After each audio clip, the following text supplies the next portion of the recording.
Hello, hello, vous écoutez Les Frappés, le podcast de celles et ceux qui se dépassent. Je suis votre hôte Loïc, ancien sportif de haut niveau en judo, coach, préparateur mental et amoureux d'activités outdoor en tout genre. Ma conviction, c'est qu'on a tous une petite étincelle de folie et d'audace, une version un peu frappée de nous-mêmes au potentiel exceptionnel qui sommeille en nous.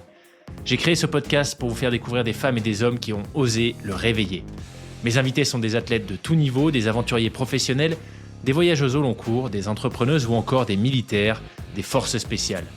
Leurs témoignages au micro du podcast sont de puissantes invitations à passer à l'action. Attention, une écoute régulière peut entraîner des changements positifs irrévocables dans vos vies.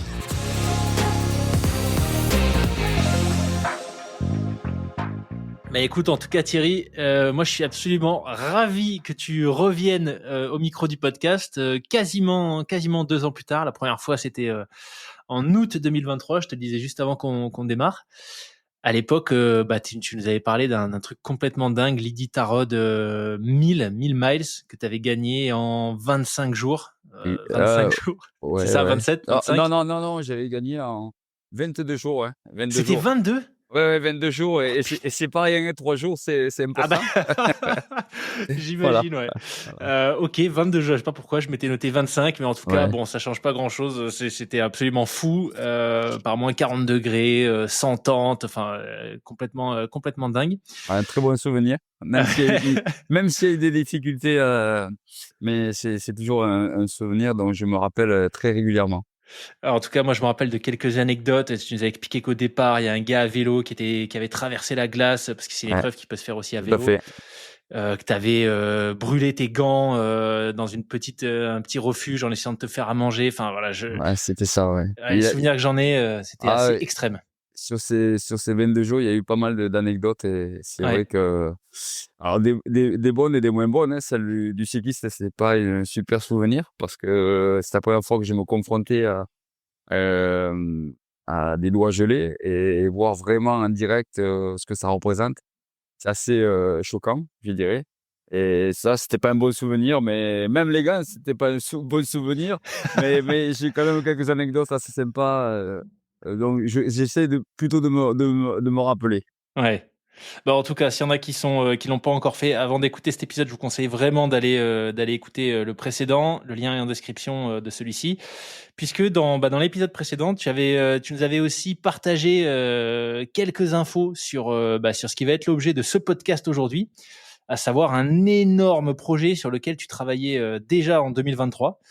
Je me souviens que tu m'avais dit que le bateau était déjà dans le jardin. Ça m'a fait beaucoup fait rire parce que c'était peut-être à 1 an du départ, un truc comme ça, plus d'1 Oh, an du oh, départ. plus d'un an, oui, oui, plus Ouais. d'un an. Je l'ai récupéré un peu, en avance parce que je pensais pouvoir faire, cette aventure, 1 an, avant et malheureusement et heureusement puisque, du coup, ben, on va en parler, mais et j'ai pu le vivre avec mon fils, mais je dis, c'est pour ça que j'avais voulu, justement après l'Iditarod, enchaîner.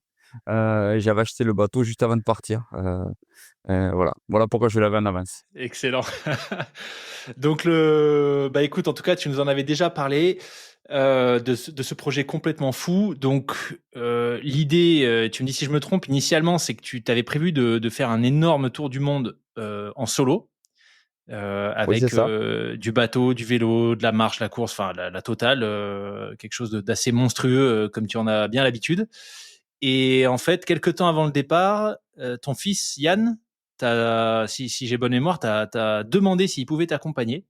Oui, c'est exactement ça, j'étais sur une course au Maroc avec mon épouse et je reçois un appel, ce qui est pas son habitude puisque quand il sait que quand je suis en course, bon, s'il m'appelle, faut que ce soit urgent, quoi Ouais. et donc il m'appelle, je lui réponds, pensant qu'il y avait une urgence et il me dit: «Quand tu rentres, il faut que je te parle». Donc ça m'a inquiété. Je dis: en plus je venais de lui acheter la voiture donc je me suis dit: «Ça y est, il a cassé la voiture déjà». Et là, il me dit: «Non, non, ne t'inquiète pas, il y a rien de grave». Et j'ai dit: «Oui, mais tu m'appelles, tu sais, il y a rien de grave». Et puis voilà, et donc ça avait commencé comme ça et quand je suis rentré, il me dit: «Beh, j'aimerais faire le tour du monde avec toi». Alors directement, j'ai pas hésité un seul moment, j'ai dit: «Non, c'est impossible, c'est impossible, je prépare ça tout seul et je peux pas t'intégrer dans le projet». C'est bon, au fond de moi, c'était trop de responsabilités, je savais l'engagement que j'allais y mettre et je me sentais pas de partager ça avec Yann. Et donc, j'en parle à mon épouse, à sa mère, donc, et j'ai dit: «Yann, tu sais pas ce qu'il m'a dit, il voudrait faire le tour du monde avec moi». Et là, j'étais encore plus surpris parce qu'elle me dit: «Ah, c'est une très bonne idée, une très bonne idée». Alors là, je suis surpris parce que je me dis, «Elle me laisse déjà partir, elle sait, comment je fais mes projets, et là, elle prendrait, le risque de le faire venir avec moi, enfin d'accepter, sa venue». Et là, j'étais vraiment, sur, bah, enfin, j'étais choqué parce que je me suis dit, «C'est bizarre, quoi». Et puis, heu au bout d'un certain temps, j'ai réfléchi, puis, j'ai dit: «Beh, pourquoi pas?» Et je lui ai quand même demandé de regarder, 2 films avant de me dire oui, vraiment. Le premier c'était Gérard Daboville quand il a traversé le Pacifique Nord. Alors bien sûr, j'avais grossi le trait parce que le Pacifique Nord, c'est pas l'Atlantique, où que je vais traverser, que j'allais traverser. Mais, je voulais qu'il voit, la difficulté, quand on est seul, dans l'océan, même si on allait être 2 en l'occurrence, mais je voulais qu'il voit cet engagement physique, moral, que j'avais, vu dans ce documentaire de Gérard Daboville.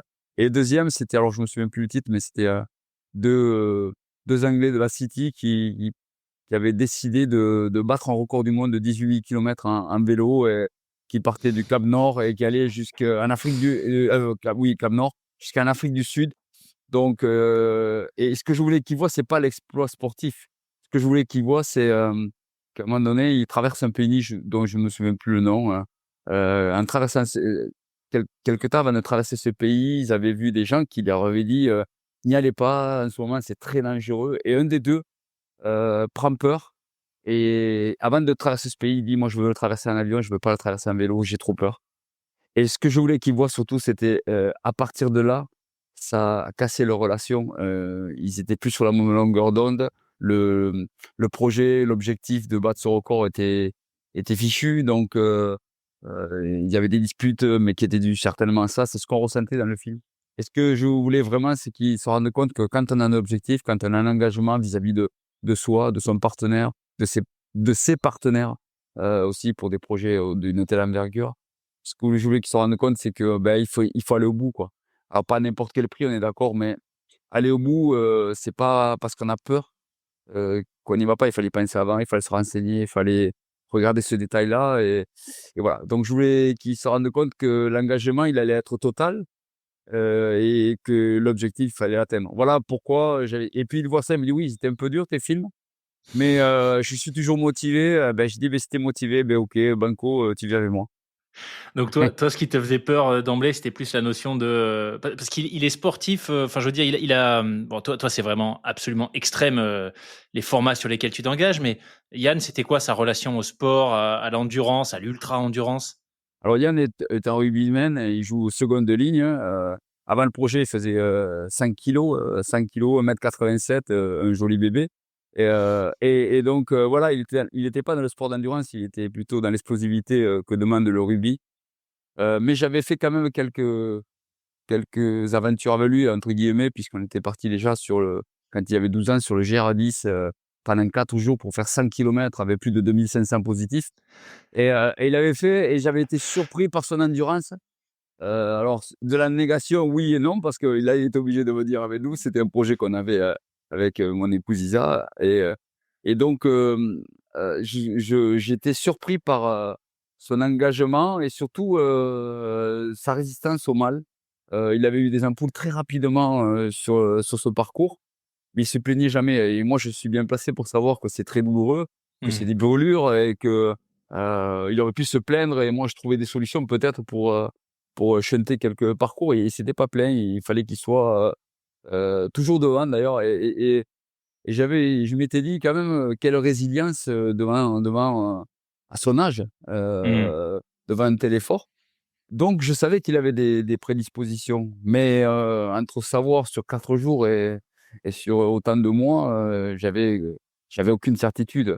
Moi, ce qui m'inquiétait vraiment au départ, c'était surtout de l'amener sur l'océan, quoi, parce que, l'océan, j'avais aucune, expérience moi par contre, et déjà ça allait être, difficile pour moi. Je me suis dit, partager ça avec lui, avec ce que ça représente sans assistance, donc, là j'avais quand même, quelques interrogations, Et c'est ce qui m'a fait dire que je voulais pas au départ Hmm. et voilà. Je pense qu'en tant que papa, ça résonne encore plus cette notion de, tu l'as évoqué au tout début quand tu as dit non, quand tu me disais pour la première fois que tu avais dit non, cette notion, tu vois, de responsabilité. Parce que là, tu nous dis que finalement, ce que tu as essayé d'exposer Yann autant que possible à la réalité que ça allait pouvoir être en lui montrant des films, etc. Mais toi, comment tu as fait ce travail de te dire, OK, je suis son père, c'est initialement mon défi, c'est moi qui ai l'expérience, alors peut-être pas des transatlantiques à la rame, mais tout le reste, tu étais quand même extrêmement capé. Donc, comment tu as réussi peut-être à switcher et à faire en sorte que vous puissiez la vivre à deux, cette aventure, sans qu'il y ait cette notion de je suis absolument le seul responsable et tout repose sur mes épaules, tu vois. Qui est peut-être spontanément, en tout cas, quand tu expliques tout ça, Ouais, qui est un peu alors le sentiment que moi j'ai, tu vois. ouais, j'ai pas pris la mesure, je dirais, de l'expérience. J'ai pas pris vraiment la mesure de l'expérience à 2. Je pensais que justement, en tant que manager dans ma vie professionnelle, c'était quelque chose de naturel, d'évident et que j'essayais de rassembler sur tous mes projets toujours du monde et que cette notion d'équipe, me convenait. J'ai fait aussi moi aussi du rugby, donc j'ai la notion du sport collectif. Mais je m'étais pas rendu compte vraiment et c'est pendant le projet que je l'ai ressenti et surtout que Yann me l'a dit, que depuis quelques années de faire ces aventures, on n'est pas tout seul, c'est une course en général, même si j'ai fait quelques, expéditions seul, mais la notion d'être seul face aux défis, m'a rendu aussi un peu, autonome à outrance. C'est-à-dire que, c'est compliqué d'amener quelqu'un quand on a vraiment des habitudes.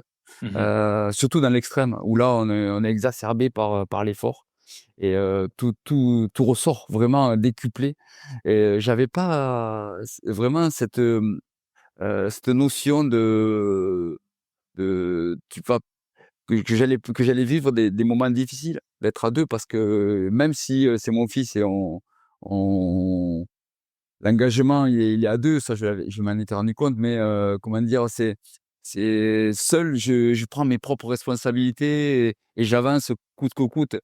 Quand tu es 2, tu vas penser plus à l'autre qu'à Eh toi oui. et j'avais perdu toutes ces notions et j'ai mis du temps à vraiment le comprendre dans le projet et comme je dis, c'est Yann qui m'a mis, devant, cette évidence, et qui me l'a en me le disant, ça a résonné à un certain moment.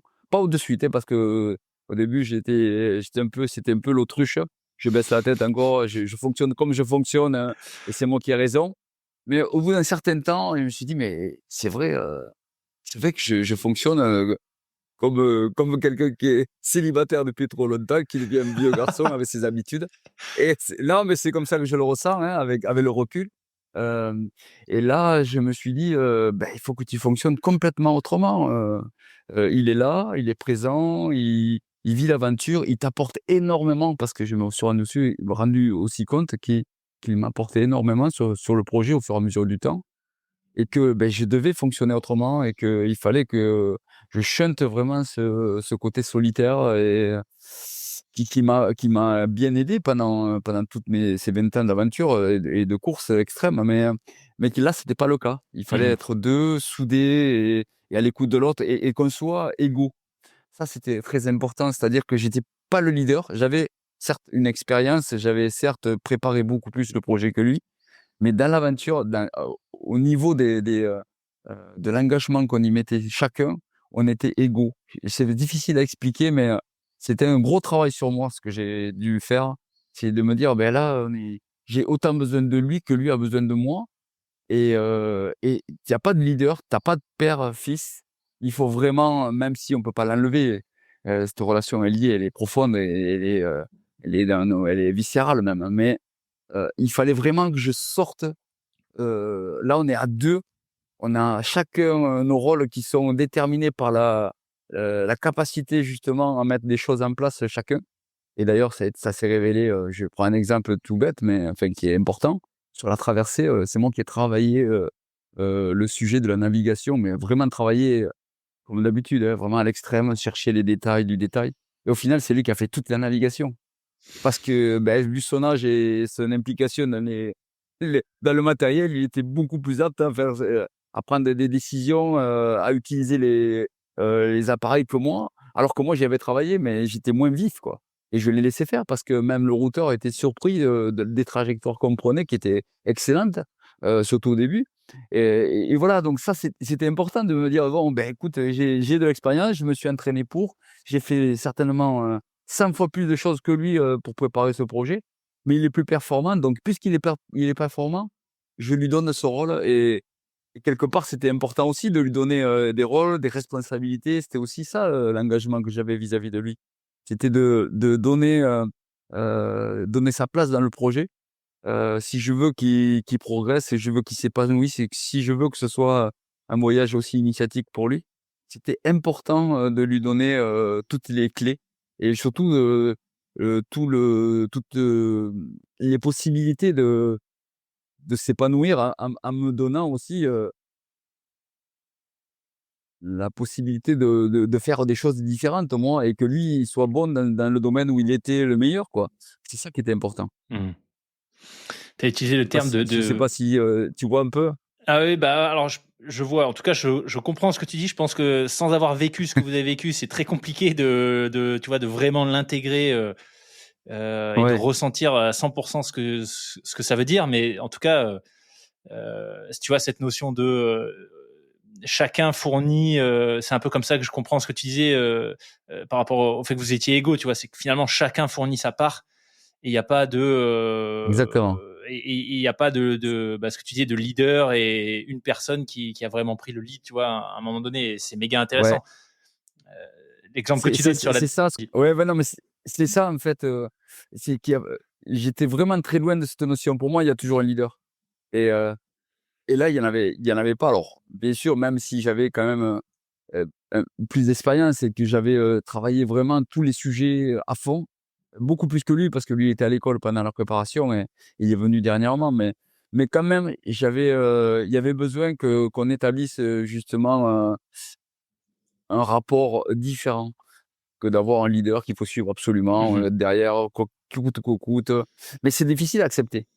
Ça a été difficile pour moi de l'accepter. Lui, c'était naturel de l'accepter puisque, sur le papier, j'avais de l'expérience. Mais pour moi, je suis son papa, donc c'est moi qui dois lui montrer l'exemple. Je suis, le porteur du projet, donc c'est moi qui amène, le dynamisme. Je suis celui qui a travaillé beaucoup le sujet, donc je connais tout. C'était difficile de me dire, au départ, qu'en fait, non, c'est pas comme ça que ça se passe. Mhm. Parce que, beh, il faut faire avec les qualités, et les défauts de chacun, mais s'il est meilleur dans un domaine, il faut le laisser et c'est ce qui faisait partie aussi du projet, qu'ils s'épanouissent, qu'ils deviennent plus forts, qui prennent aussi des décisions, voilà donc au final, beh, ça s'est fait naturellement, mais avec, un certain moment où il y a eu, un flottement, des mots un peu forts peut-être. C'était pas facile d'entendre que ah ouais, ouais, c'était pas facile d'entendre de son fils, «Non mais de toute façon toi c'est normal, tu c'est parce que tu es habitué tellement à faire des choses seul, qu'en fait tu écoutes pas les autres quoi» et c'était vrai quelque part et ça a été dur, mais quand je l'ai accepté, ça a été beaucoup mieux pour tous les 2. Mhm. T'as utilisé un terme super intéressant, voyage initiatique, et cette notion, tu vois, d'initiation, bah, elle implique un défi, quelque chose, une épreuve que tu n'as jamais rencontrée avant, à laquelle tu dois faire face. Pour Yann, et je vais t'expliquer pourquoi je te pose cette question-là. Pour Yann, tu dirais que c'est arrivé à quel moment? Et je te la pose parce que moi, ce que j'ai vu, j'ai regardé vous avez mis en ligne régulièrement via LinkedIn, Instagram, etc., des vidéos de votre périple. Et donc, vous avez commencé par cette traversée à la rame de l'Atlantique. Et il y a une des vidéos où on voit Yann en train de pleurer sur le bateau. Euh, donc voilà, je me demande, Ouais, tu vois, à quel mais moment est-ce que cette écoute, initiation elle a commencé? ouais, tu tombes pile poil parce qu'auparavant, on a fait quand même 1300, presque 1400 kilomètres en vélo, mais c'était pas là le plus difficile. On était accompagnés, c'était juste une mise en jambe pour partir de Toulouse et arriver jusqu'au ferry. Et là, tu as vraiment trouvé. Alors là, tu es bon quand même parce que en regardant les vidéos, tu es tombé au moment où Yann prend conscience réellement du sens de l'aventure, mais aussi de l'engagement de cette aventure. Parce que quand on voit les images où il pleure, on est dans le 2 premiers jours. Ah oui, Et waouh! 2 premiers jours et là, il sait plus comment faire, il arrive plus à maîtriser ses émotions et là, j'ai tout mon sens dans l'expérience. C'est-à-dire que moi, j'essaie de lui expliquer. En fin de compte, même si ça lui paraît long, ça va être tellement rapide notre tour du monde qu'il va même pas s'en rendre compte. J'essaie de lui expliquer que moi aussi, dans mes courses, j'ai tronçonné mes courses en général qui sont de très longue distance. Je pense jamais à l'arrivée, je pense toujours à ce qui est le plus proche pour m'accrocher à quelque chose. Et j'essaie de lui donner des, des, des choses très concrètes. Notamment, on n'était pas très loin de la Noël, hein. On avait quelques semaines pour arriver à la Noël, même presque un mois. Mais bon, pour moi, c'était des semaines, mais je lui dis: «Il faut s'accrocher à ça, ça va arriver tellement vite et quand on va être à la Noël, on va être au 1er de l'an, une semaine après et quand on va être au 1er de l'an, on va être très proche de l'arrivée». Donc j'essayais de vraiment de tronçonner, le parcours que parce que bien sûr, sur l'eau, c'est encore pire parce que c'est l'horizon, c'est à peu C'est la près monotonie, ouais. c'est ouais, exactement, c'est toujours, l'effort constant. On ne s'arrête jamais ou juste pour dormir ou se reposer puisqu'on alternait. Mais, c'était très difficile mentalement. Et là, il était pas prêt à ça. Et quand il craque dans les premiers jours, je suis obligé de trouver les bons mots et là, j'ai tout mon sens dans le, mmh, dans l'équipe en me disant: «Voilà, là, au contraire de ce que je disais tout à l'heure, là, vraiment j'ai amené, mon expérience pour qu'il arrive à passer ce cap, des 2 jours» et j'avais les bons mots. Autant il y a des fois j'ai pas été bon, autant là, j'ai trouvé que mon expérience et j'ai su trouver les mots pour lui faire comprendre justement ce que j'étais en train de lui expliquer, que ça va aller passer très, très vite et qu'il faut qu'il s'accroche vraiment à des choses simples. Heu et effectivement, parce que c'est pas facile de le voir, pleurer, même si, il a plus pleuré quand il fermait la cabine et qu'il était à l'intérieur que devant moi. Ça, c'était un peu de pudeur et il savait aussi que ça allait me toucher, je pense et mais je savais qu'il était pas bien parce que quand il sortait, je voyais bien son visage et quand on changeait de rameur, enfin que je passais, à l'intérieur, lui à l'extérieur, je voyais bien qu'il avait pleuré ou qu'il était pas bien.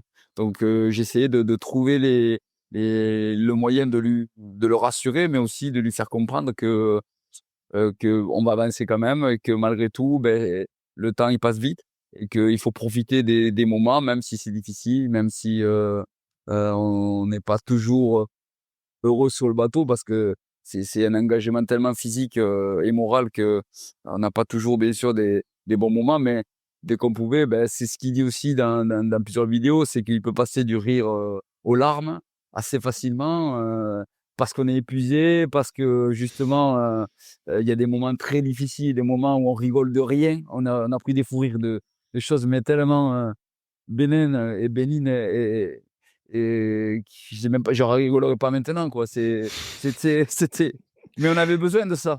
On avait besoin de justement de passer du rire aux larmes, les émotions, comme j'ai dit tout à l'heure, elles sont exacerbées par l'effort, Ouais. qu'on a pu faire, sur la rame, hein. C'est vraiment le moment le plus compliqué, je dirais, à gérer.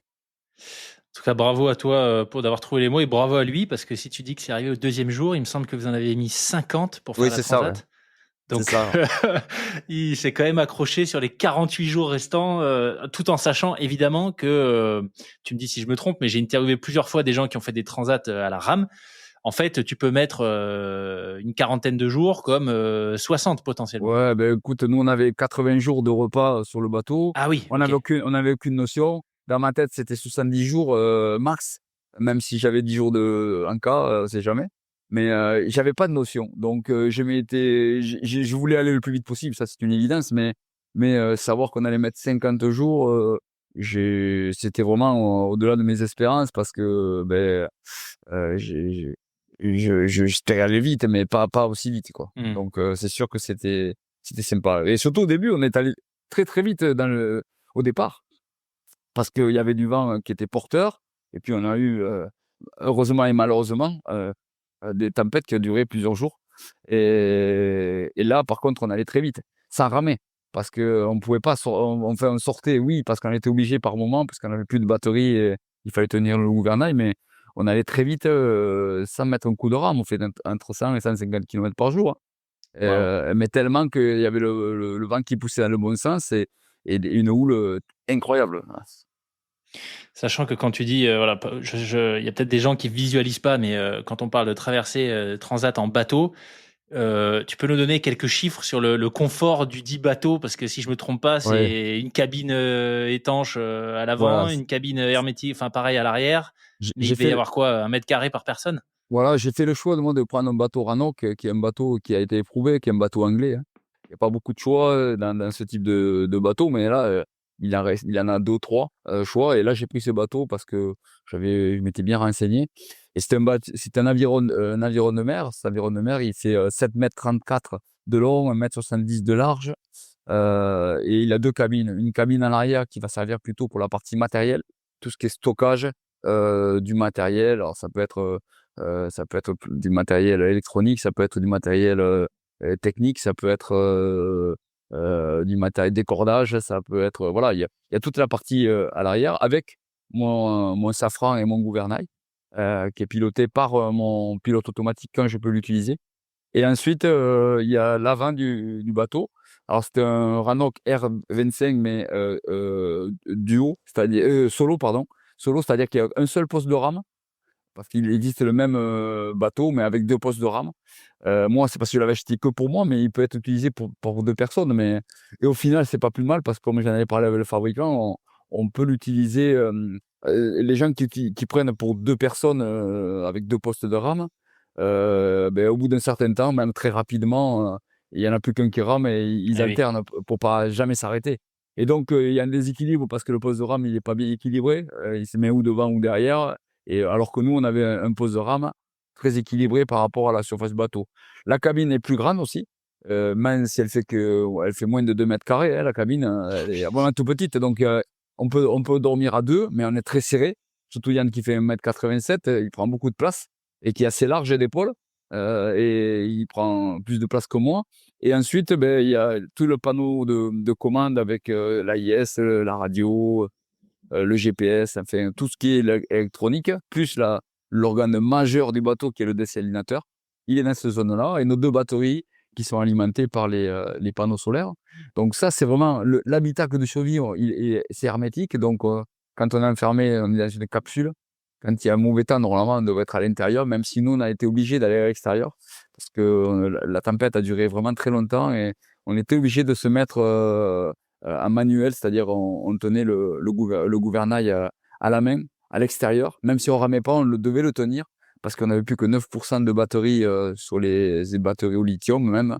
Il y avait plus de soleil, donc on pouvait plus alimenter les batteries. Donc le pilote auto, on le mettait plus, et il y avait plein d'organes électriques qu'on n'utilisait plus. On n'utilisait que pour le dessalinateur parce que c'était impératif et encore même une journée, j'avais de l'eau en réserve, je l'ai utilisé l'eau en réserve pour pas utiliser le dessalinateur pour, conserver mes batteries parce que le lithium, la particularité, c'est que quand elles sont complètement déchargées, elles ne peuvent plus se recharger. Donc, je savais ça. Donc, il fallait, on était à 9 on était à le seuil critique. Et donc, ben, il fallait être dehors. Même s'il y avait la tempête, on était dehors, on s'attachait, on se tenait, on a été balayé. Yann a été une fois éjecté même du bateau. Ah ouais. Enfin, ouais, ouais, avec, en coupant même la sangle, avec coupé sur la violence du choc. Et je suis sorti directement, pour aller le récupérer. Du coup, l'eau est rentrée à l'intérieur. Enfin bon, ça a été un moment, un peu difficile, mais bon, au final, il a tenu le bateau, très rapidement, et parce qu'il y a des cordes qui font le tour du bateau. Voilà, donc c'est un bateau, vraiment où on est l'un sur l'autre, quoi, hein. Sur un bateau comme ça, on peut pas se louper, quoi, hein. On peut pas Ouais. s'isoler, on peut pas se dire: «Bon, ben là, je te supporte plus, je vais aller faire un petit tour». Là, non, on est carrément, ensemble, du matin au soir, 24 heures sur 24, 7 jours sur 7. Au seul moment, c'est quand on rame qu'on ferme la porte et on est isolé, et on est à l'intérieur, on est là pour se reposer. Et ça encore, c'était possible quand il faisait pas trop chaud, parce que quand il fait trop chaud, on peut même pas rester à l'intérieur. Il faut être à l'extérieur. Alors là, on a très, très peu de place, encore moins, je dirais. On est assis, vraiment parce que comme il est fait pour, un seul rameur, du coup, ben, la place, elle est limitée. sur l'arrière. Donc, on avait mis un petit siège où on peut s'allonger pour rester à l'extérieur puisque c'était impossible à l'intérieur. J'avais fait une petite même ombrelle où on se cachait dessous pour pouvoir. Ça, je l'avais fabriqué avant. Hein. C'était sur l'expérience qu'on avait eue quand on a fait Minorque, Barcelone en 3 jours là. J'avais vu qu'il faisait tellement chaud qu'il fallait que je trouve un système, donc j'ai fait un système de bâche au-dessus. Voilà, donc ça c'est vraiment pas le confort, hein. C'est sûr que c'était pas une croisière qui fait rêver, mais on le savait, on était prêt à ce combat, prêt à encaisser justement le côté spartiate du bateau, mais bon, même si on était prêt, c'est quand on y est vraiment qu'on se rend compte que Ouais. c'est compliqué, quoi. Et même, je dirais, quand il y a eu des vents contraires, où là, on a été obligé de mettre l'ancre flottante qui permet de bloquer le bateau à une certaine mesure, mais il bloque quand même le bateau en mettant que c'est un genre de parachute qui arrête, c'est une ancre flottante.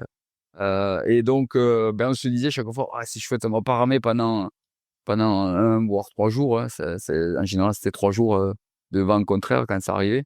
Et, mais par contre, ce qu'on n'avait pas réfléchi la première fois qu'on est arrivé, c'est que comme on était à l'envers et qu'en général, il y a de la houle aussi, ça faisait, le bateau, il faisait que taper, que taper, que taper, et donc on peut pas dormir. Il montait, il tapait, il était bloqué, il avait un point fixe, et lui, à chaque vague, il prenait un coup, donc c'est impossible de dormir. Et c'est impossible de se reposer. Et là, en plus, on n'avance plus. On ne peut pas se reposer. C'est usant physiquement, mentalement. Et on croit qu'on va se reposer, mais on ne se repose pas, quoi. Et voilà. Donc, il y a des moments sur le bateau où c'est difficile, mais il y a des beaux moments aussi. Quand on a un banc de dauphins qui nous suit, ou un espadon. On a vu un espadon bleu magnifique de 2,50 m. Mais alors là, je vais dire, c'était beau, magnifique. On a fait des belles vidéos d'ailleurs sous l'eau avec ces espadons. Mais on avait aussi l'inquiétude parce j'avais vu depuis quelques années qu'il y avait eu des cas où des espadons avaient foncé sur l'embarcation pour une raison qu'on ignore. Et il avait carrément trouvé l'embarcation, notamment l'année dernière sur la même que la nôtre. Ils avaient traversé carrément la coque. Il a fallu mettre des pinoches. C'est des cônes en bois avec de la résine pour pouvoir colmater. Et ça, j'avais pas envie de le vivre. Donc, c'était angoissant de savoir qu'il y avait un espadon de 2,50 m stationnaire derrière et qui bougeait pas. J'avais cette image-là qu'il allait nous foncer dessus à un moment donné. Bon, c'est pas arrivé, heureusement. Et voilà, donc le milieu marin, hein, on était content quand on voyait un mammifère, ou quand on voyait même des oiseaux qui passaient au-dessus. C'était sympa, quoi. C'était vraiment sympa. 50 jours donc pour faire la traversée. Tu disais un peu plus tôt, tu n'avais pas une expérience aussi grande de ce milieu que ce que tu peux l'avoir à terre. C'est quoi, toi, les 2-3 apprentissages que tu as fait? Alors, ça peut être des trucs même très précis, tu vois. J'évoque souvent cet exemple de Vincent Colliard, un explorateur polaire français, qui m'avait raconté que la chose la plus importante qu'il avait appris sur ses expés, c'était de toujours amener une brosse à dents, une brosse pour les zips de sa tente, tu vois, pour le gel. Et quand tu connais pas le milieu, en fait, c'est complètement fou. Tu te dis, mais jamais, si tu connais pas le milieu, jamais tu te dis, il faut que j'amène une brosse pour pas que mes zips soient gelés, tu vois. Toi, il y a des découvertes comme ça que tu as faites. Tu as parlé de la du petit parasol là au-dessus du siège que tu avais fabriqué, mais est-ce que tu es revenu de ces 50 jours avec d'autres apprentissages? Effectivement, on apprend beaucoup sur 52 jours. Alors, moi, ce que j'ai fait, euh, c'est que j'ai tout noté. Et j'ai tout noté. Bon, c'est peut-être mon côté un peu psycho, là, de se dire, il y a le détail du détail, il faut toujours faire attention à tout. Mais je me suis dit surtout que mon expérience, si elle peut profiter à quelqu'un qui voudrait faire la même chose, j'ai tout noté sur un carnet. J'ai mis le moindre détail de ce que moi je ferais si j'avais une autre traversée à faire.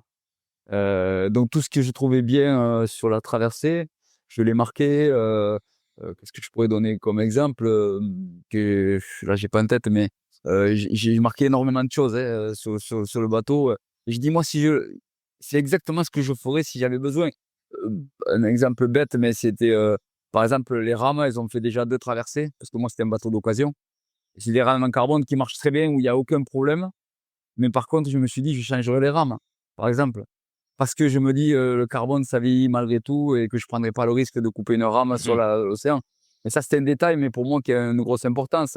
Le dessalinateur, le moteur, il marchait très bien. J'avais changé la membrane parce qu'elle était usée, mais en même temps, je voulais pas prendre le risque qu'elle fonctionne pas au milieu de l'océan parce que c'est très embêtant à changer. Par contre, le moteur, même s'il marche bien, je mettrais un moteur neuf parce que il y a l'usure du temps. Voilà, plein de petites de choses comme ça qui font que, voilà. Donc, qu'est-ce que j'ai appris? J'ai appris que même si dans le détail, je suis allé vraiment très, très loin, puisque j'ai doublé tout, hein. J'avais, comme je disais, le Ah oui. dessalinateur, j'avais 2 moteurs de dessalinateur, j'avais 2 ventilateurs dessalinateurs. Un d'ailleurs, beh, heureusement que je l'ai eu, c'était, d'avoir pensé au petit ventilateur. C'est des tout petits ventilateurs qui y a dans le dessalinateur et il est tombé en panne, la veille du départ. Et je m'en suis aperçu, je sais pas comment, hein, d'ailleurs, hein, je regarde le dessalinateur parce que c'était vraiment quelque chose qui m'obsédait et quand je vois, j'ai dit: «Mais c'est bizarre qu'il tourne pas ce ventilateur, il doit tourner en permanence».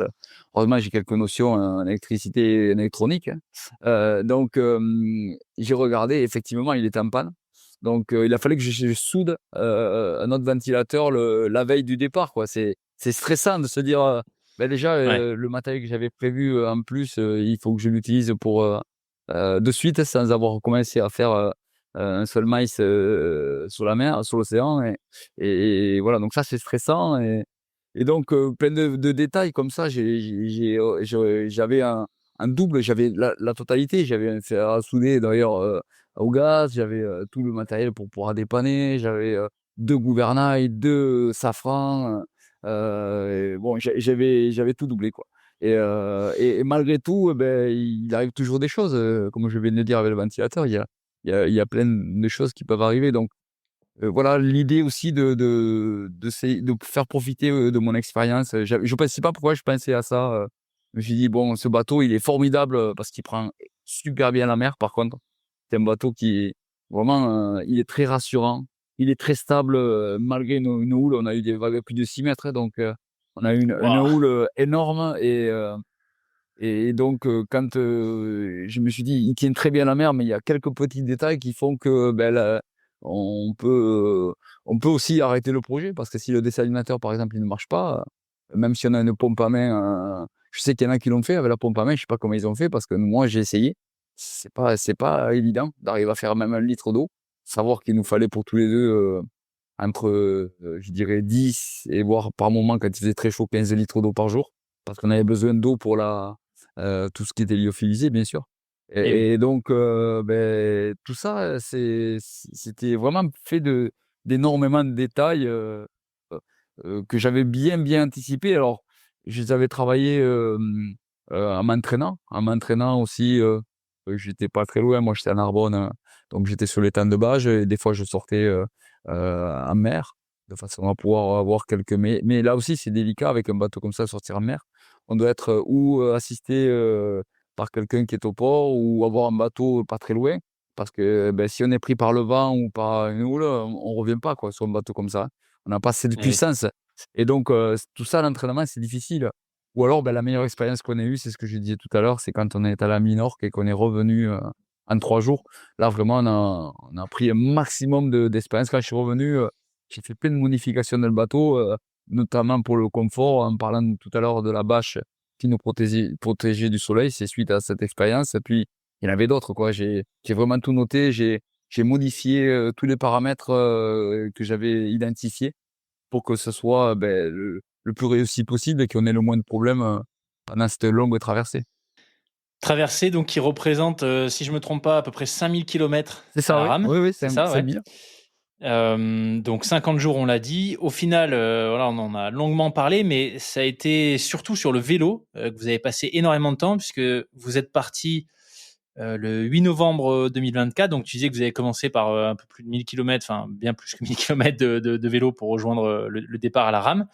Au total, je me suis noté que vous avez fait 20 000 kilomètres, à vélo, sur 7 mois d'aventure. Donc clairement, c'est sur le vélo que vous avez passé, le plus de temps. Comment vous avez enchaîné, quand on sort de 50 jours, de transatlantique? Alors même si tu disais que c'était, bien plus rapide que ce que tu attendais, j'imagine que les corps et les esprits sont bien marqués. Donc comment vous avez, rechargé les batteries, avant qu'elle soit complètement vide et qu'on puisse plus le faire. Mais comment vous avez rechargé vos batteries à vous avant de repartir pour 19 000 et quelques kilomètres? Alors, c'est marrant ce que tu dis parce que justement, j'étais et il en est ressorti encore autre chose, c'est-à-dire hem, quand j'ai discuté il y a quelques semaines avec un copain qui avait fait la traversée de l'Atlantique, à la rame avec le même bateau que moi, une année avant, il me dit: «Franchement, je sais pas comment vous avez fait pour monter sur le vélo. Quand je vois comment j'étais mal physiquement, après la traversée, j'ai mis, près de 6 mois pour pouvoir remonter sur un vélo et pouvoir, faire du sport, un peu intensement. Comment vous avez fait?» C'est un peu, l'histoire du sport, je dirais, en d'endurance et notamment sur ce que je connais le mieux, la course à pied. C'est-à-dire que quand tu te programmes pour faire quelque chose, beh, tu arrives à trouver des solutions et tu arrives à associer l'esprit et le physique. Je m'explique, c'est-à-dire que si on te dit, que tu es parti pour 100 kilomètres, hein, et qu'au 90e kilomètre, on te dit: «Beh, la course va faire, 50 kilomètres de plus». Tu es pas prêt de le faire et tu vas pas y arriver. Tu y arriveras pas parce que psychologiquement, tu étais programmé pour faire 100 kilomètres. Par contre, quand on te dit, que tu es prévu pour faire un 100 miles, beh, tu vas le faire le 100 miles, il y a pas de problème. Ouais. Voilà et c'est un peu ce que je voulais expliquer, c'est que là, on était prêt dans notre tête qu'on allait enchaîner sur le reste. Alors certes, physiquement, on avait perdu à peu près une dizaine de kilos, chacun, donc on était un peu affaiblis, mais même ça fait pas de mal quand même. Mais, on était pour le vélo, c'est pas mal, hein, de perdre un peu de poids. Ouais. Surtout pour moi, même si Yann, il avait déjà pendant l'entraînement perdu 10 kilos, il a été à 20, de perdu, sur donc, c'était pas mal. Mais effectivement, on est touché physiquement parce que, bah, on est allé loin, hein. On n'a pas trop de blessures heureusement, on a même pratiquement rien, après la traversée. On a juste, qu'on est très fatigué, qu'on a eu, on n'a pas trop dormi non plus puisqu'on alternait, on récupère pas trop donc ça c'est difficile, on ne s'en rend pas compte ça, mais ça a aussi un facteur aggravant, et donc, on sait qu'on a 15 jours de récupération.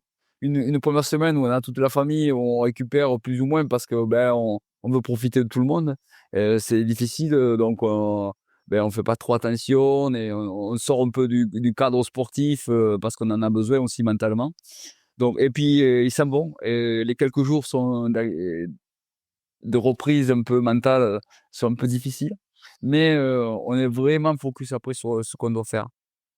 Et on a hâte de découvrir. Enfin, on pour en avoir parlé avec Yann, on était pareil sur le même, longueur d'onde, sur ce sujet, on avait vraiment hâte encore de continuer, on savait que le projet il démarrait puisqu'on avait 50 jours, mais on a été loin au moment d'arriver.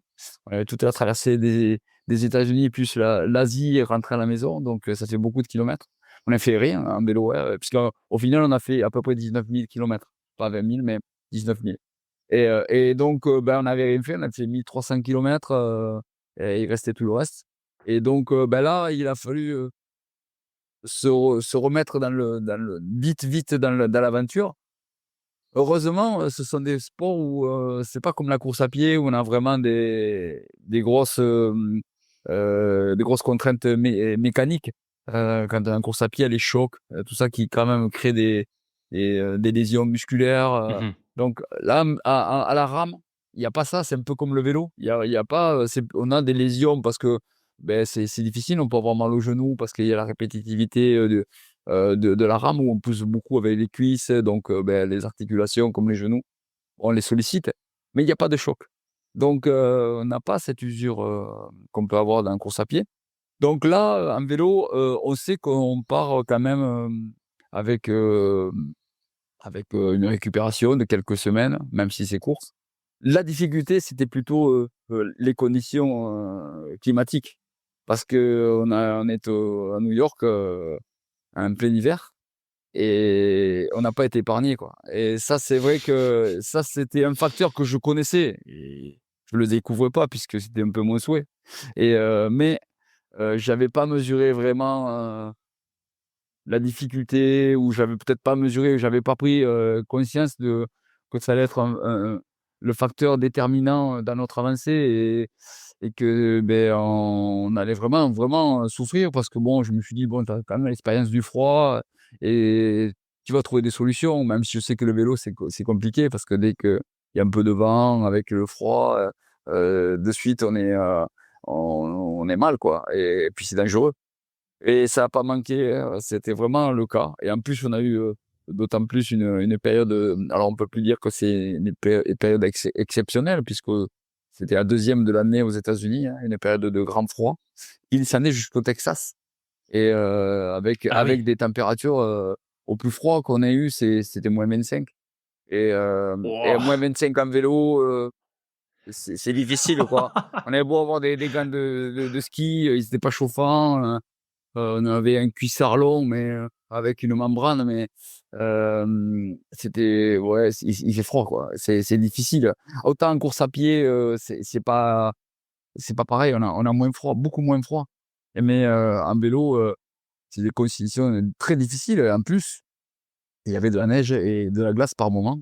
Et là, c'était encore là, par moment, impossible, quoi, de passer parce que c'était trop dangereux. On ne tenait pas avec nos pneus. On avait pris des pneus qu'on avait achetés là-bas, à cranter. J'avais prévu au départ des pneus gravel, mais structurés de façon à ce que, au milieu, on soit sur la route comme il faut et sur le Mhm. côté, on adhère un peu plus quand il y a de la neige. Mais là, on a été obligé de passer carrément à des pneus, avec des crans crantés, quoi, pour qu'on puisse tenir un peu mieux sur la neige. Et quand on a démarré avec déjà 20 centimètres de neige, hein. Donc Oh, putain. on savait qu'on avait un kilométrage à faire assez important. On s'était donné 130 kilomètres de moyenne par jour, hein. Et il faut mettre 38 jours. Et d'entrée, il faut se mettre, faut démarrer. Donc après la difficulté effectivement de la rame. Donc ça, on l'avait quand même, il fallait reprendre. En fait, c'était quand même du plaisir de savoir qu'on allait reprendre quand même une activité. On avait hâte de reprendre quand même, hein. Sauf que vraiment le froid, il nous a, il nous a mis à mal dès le départ, quoi. C'était ça la difficulté. Plus que le physique, je dirais, Mhm. c'est les conditions météo qui ont été dantesques. En tout cas, c'est quand même très impressionnant l'enchaînement. C'est vrai que quand tu regardes le défi au global, où tu dis, bon, 50 jours de rame, enfin, c'est fou. Après, ils ont enchaîné. Mais en fait, l'enchaînement, c'est loin d'être anodin. Et comme tu dis, mentalement, enfin, moi, j'ai pas du tout ton expérience, mais j'ai fait une course. Ce que tu as évoqué, le fait de, si ton cerveau, tu lui dis que tu fais 5 kilomètres et que tu en rajoutes 2 à l'arrivée, c'est terrible. Mais si tu sais que tu pars pour 7 ou 8, finalement, tu vois, t'es capable de le faire. Et moi, ça m'a tout de suite fait penser à l'arrivée de la PTL, qui est une course de Ouais, je connais, oui. 300, voilà, tu connais. Euh, je courais dans Chamonix à l'arrivée, tu vois, donc ça faisait 148 heures qu'on était dans la course. J'avais dormi peut-être 5 heures en tout. J'étais bien attaqué. Je courais dans Chamonix à l'arrivée. J'ai passé la ligne d'arrivée. Et le temps de faire deux, trois photos, etc., il y avait les tables avec le repas, mais juste l'arrivée, c'est, tu sais, là où l'UTMB part, donc tu as la Oui, chapelle, là. ah oui, oui. Voilà. Et j'avais, je sais pas, 15 mètres à faire pour aller m'asseoir à une table et prendre un coca. Impossible. Tout était grippé, tu vois, en 2 minutes. Les jambes fonctionnaient plus. C'était fini, quoi. Et ouais, L'extinction des feux. Merci, au revoir. et ouais, c'est vrai. Vraiment hallucinant. Et ouais, c'est dingue. Enfin bon. Ok, ouais, donc le froid, j'avais pas vu que vous aviez dû affronter des conditions pareilles. -25 sur le vélo, en plus avec la vitesse, etc. Ouais, Ça doit être abominable. oui, oui. Euh, donc vous aviez prévu, tu disais 38 jours pour les États-Unis, c'est ça? Oui, c'est ça, 38 étapes pour les États-Unis. Et au En plus, final? on a mis 38 étapes parce qu'on avait pris les billets d'avion. Alors, on n'a pas eu le choix. Ah oui, ok. On n'a pas le choix. Il fallait avancer coûte que coûte. On s'était dit, on n'a pas le choix. Quand ça ira mieux, on fera plus de kilomètres que ce qu'on avait prévu. Et tant que c'est mauvais, on va faire peut-être un peu moins. Voilà, on savait pas trop. Au final, on est resté quand même assez dans notre kilométrage quotidien, je dirais. Mais à part une étape où on n'a pas pu, c'était pas possible. On l'a carrément chanté, quoi. Hmm. Là, je suis parti tout seul cette fois-là parce que c'était moins très très fort. C'est la fois où il faisait -25 et à un moment donné, je sentais plus ni mes pieds ni mes mains. Et à ce moment-là, j'allais trouver je cherchais une solution pour rentrer à l'intérieur de chez quelqu'un pour pouvoir appeler qu'ils viennent me récupérer parce qu'on avait le camping-car d'assistance, mais je pouvais pas rester le faire dehors, c'était pas possible si je sentais plus mes doigts, quoi. Je pouvais même pas appuyer sur le téléphone. Et justement, ils m'ont doublé parce qu'ils ont eu un problème technique et donc ils m'ont doublé là et ils ont vu dans mes gestes qu'il fallait vite qu'ils s'arrêtent. Et là, j'ai mis je sais plus combien de temps pour arriver à me réchauffer. Pourtant, j'ai l'expérience du froid, mais Ouais. j'ai vraiment été très très mal. J'ai dit là, personne ne saura. Là, on ne fait plus rien. Là, il faut attendre. On ne fait plus rien jusqu'à demain. On arrête, on shunt cette étape. C'est pas possible. Il faut se rendre à l'évidence. On peut pas. C'est impossible, quoi. C'est trop dangereux. Voilà. En plus, quelques jours avant, Yann, il tombe sur le dos, sur une plaque de verglas. Sans compter l'accident qu'il a eu 2 jours, le deuxième jour aux États-Unis où il se prend une voiture de face. Donc, il finit aux urgences. Ouais, ouais, c'est. Alors, la période, tout le monde était inquiet pour le bateau, hein, parce que il s'est dit sur le vélo, ça va être plus facile. Certes, on a de l'assistance possible, on est sur Terre, c'est plus simple, mais moi, j'avais quand même peur quand même de cette période froid, mais surtout de la circulation. J'avais peur Mhm. que j'ai un accident que je peux pas maîtriser, un camion qui nous voit pas derrière, qui nous happe. Enfin, c'est ça qui m'inquiétait beaucoup aussi dans la venue de Yann, parce que il y a des choses qu'on maîtrise, d'autres qu'on maîtrise pas, et ça on maîtrise pas. Si ça, des accidents, on n'aurait pas, on n'est pas les seuls à en avoir eu, et malheureusement pour certains, ils ont été mortels. Donc j'avais conscience de tout ça et ça m'inquiétait, quoi, le vélo pour moi, mais surtout pour lui. Et quand je l'ai vu, lui, parce qu'en plus, j'ai pas vu l'accident, hein. J'étais devant, un feu devant. Et quand Yann, il s'est pris la voiture de face, qui a été éjecté sur une dizaine de mètres quand même, euh, j'ai juste envoyé les ambulances passer, ils sont arrivés très très rapidement. Et que quelqu'un m'a dit à la fenêtre de sa voiture, votre collègue, il a eu un accident, ne vous inquiétez pas, je l'ai vu, il bouge. Et Yann m'appelle à ce moment-là, au téléphone. Et c'est allé très vite, hein. Entre que les secours arrivent, l'accident, très vite. Ben là, je me suis dit, ouf, là, est-ce que c'était pas trop engagé de faire ça en plein hiver bon, même si l'accident, ça n'a rien à voir avec l'hiver, hein, parce que et ils ont coupé sur un feu, la voiture a coupé carrément. Et comme il était arrêté en attendant un feu, ben, elle a tellement coupé, la dame, qu'elle lui est rentrée dedans de face, quoi. Et bon, mais là, c'est pas facile de voir son fils aux urgences avec une minerve d'entrée pour tous les examens, des contusions partout. Là, on se dit, mais est-ce que j'ai pas fait une erreur, hein? Là, c'est sûr que je me suis posé beaucoup de questions, hein. Même si là, je pensais plus au projet, je pensais qu'à sa santé. Je pensais qu'il me tardait d'avoir des nouvelles, hein. On fait plein de scanners, hein, on fait plein de batteries d'examens. Et il s'est arrêté 2, 3 jours. 3 jours, je crois, oui, 3 jours. Et il est revenu très rapidement parce que c'était des chocs. Il y avait des hématomes un peu partout, mais il y avait rien de cassé. Donc il a pu continuer. Mais bon, dans la tête, il savait qu'il avait pris quand Eh même oui. un gros choc. Et 10 jours après, c'est là, 10 jours après, il fait une chute, il glisse sur une plaque de verglas, il tombe sur le dos, il peut même plus se relever tellement qu'il a mal. Alors je me suis dit, ah, vraiment, là c'est vraiment franchement, d'avoir fait ça, je me suis posé 1000 questions en me disant: «Mais non, là, c'est pas possible, quoi». 10 jours après, lui, il est Ouais. au sol et en plus, il peut plus bouger, il a mis 5 minutes à se relever, ouais, là, je me suis vraiment posé beaucoup, beaucoup de questions, hein. Je me suis dit: «Bon, là, Mhm. c'est peut-être un peu trop, quoi». Et on a continué, on a baissé la tête, on a géré, au quotidien, on a trouvé des solutions, pour finir effectivement les 38 étapes, à l'heure. Et on est arrivé, on a pu prendre notre avion comme c'était prévu, sans problème. Incroyable.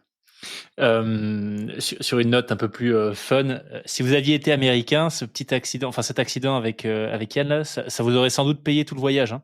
Enfin toute l'aventure, avec les assurances et compagnie, un truc comme ça aux Ouais, ben là, ça États-Unis, je pense que j'ai t'empoches un gros chèque, hein. ouais, voilà, pour l'instant, c'est nous qui avons la facture, et j'ose pas dire par décence, je dirais pas le montant, mais c'est un très, très gros chèque. Alors, Ah on est en train bah d'en ouais, je parler avec les comprends. assurances, mais il faut pas avoir un accident aux États-Unis. Encore là, Ouais, il a été hospitalisé 3 heures seulement. J'ose ouais. même pas imaginer s'il avait eu quelque chose. ça aurait été vraiment très, très compliqué.